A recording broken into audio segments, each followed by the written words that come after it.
different from them, or is it going to be kind of the same deal? Well,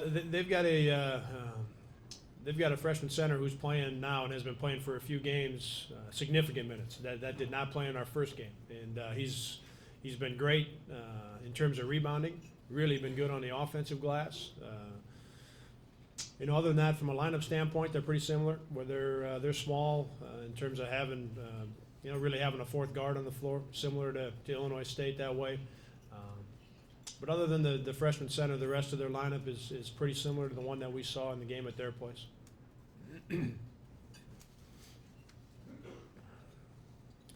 Nothing today, Rima? I'm just happy from yesterday. You just can't stop smiling, huh? Anybody else have anything this week? What are the keys to the game plan for Southern? Yeah, at their place, Eric, they out-rebounded us, I think, 10 or so at their place. That really hurt us.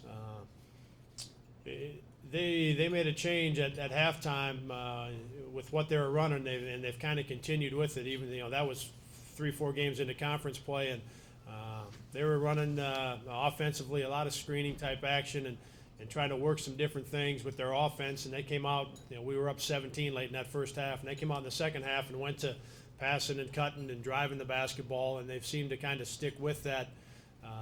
And that gave us some problems early in the second half. Our guys adjusted to it pretty well as the half went on, and as I think we know, we still had a 12-point lead with 4 to go. So, but that was different, and they've worked a lot at that. So a lot of ball screen stuff and a lot of dribble drive. And anytime you see somebody who's doing those things, the ability to keep the ball in front of you, not foul, and then again they've played for the most part they've had an undersized lineup, but they've done a great job of rebounding.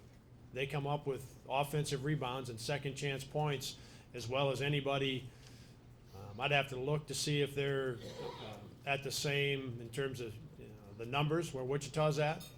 If they're not, they're right behind them, I think, in our league in terms of a team for sure in the last 5 games with what they're doing on the offensive glass. So we're going to have to guard the basketball, and we're going to have to rebound the ball and then do what we've done on offense, and that's try to get into transition and make sure that Tuttle's touching that ball. He's playing great right now, and we got to make sure he touches the basketball.